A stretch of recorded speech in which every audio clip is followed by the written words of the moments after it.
എണ്ണം കിട്ടവനെ നിനക്ക് കൊണ്ട് എന്തിനു കൊള്ളാം എനിക്ക് കൂടാ.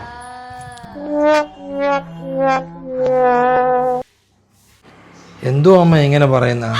അമ്മ ഇങ്ങനെ പറയാമേ, നടുവ് ഒരു ശകലം പോലും വയ്യ, തീരെ വയ്യാഞ്ഞിട്ടോ കേട്ടോ. എന്ത് ജോലി പറഞ്ഞാലും അവൻ ഓരോ ഒഴിവുകഴി പറയും. ദേ പുളി പൊട്ടിച്ചിട്ട് 2 ദിവസമായി, അത് പൂത്ത് വെയിലുണ്ട്, അങ്ങോട്ട് കൊണ്ട് വെച്ചേ. അമ്മ ഇന്നലെ നടുവൻ എടുത്തിട്ട് ഒരു പോള കണ്ണടച്ചില്ല. ഇപ്പോഴാ ഒരു ഇച്ചിരിയെങ്കിലും ഒരു ഉറക്കം വരുന്ന മാതിരിയുണ്ട്, ഒരു മയക്കമുണ്ട്. അമ്മ എന്നെ ശല്യം ചെയ്ത് പ്ലീസ്. പോത്ത് പോലെ വളർന്നല്ലാതെ എന്നെ കൊണ്ടൊന്നും ഒരു ഗുണവുമില്ല.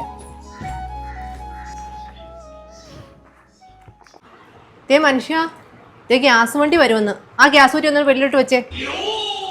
ഡി എൻ്റെ പൊന്നല്ലേടി, ചേട്ടൻ്റെ നടുവ് തീരെ വയ്യ, നീ ഒന്ന് പൊക്കി വെക്കുവോ? ഉച്ചയ്ക്ക് ചോറേന്ന് പറഞ്ഞ് വരുമ്പോണ്ടല്ലോ കറച്ചിട്ട് ഞാൻ തലക്കടിക്കും. ഞാൻ കൊണ്ട് വെക്കും മനുഷ്യ ഗ്യാസ് ഊറ്റി അങ്ങോട്ട്.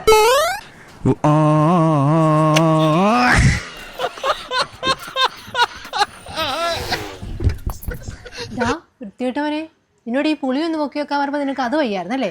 നിന്റെ ഭാര്യ പറയുമ്പോൾ അതേ 10 കിലോ ഗ്യാസ് ഊറ്റി പുഷ്പം പോലെ എടുത്തോണ്ട് പോകണം.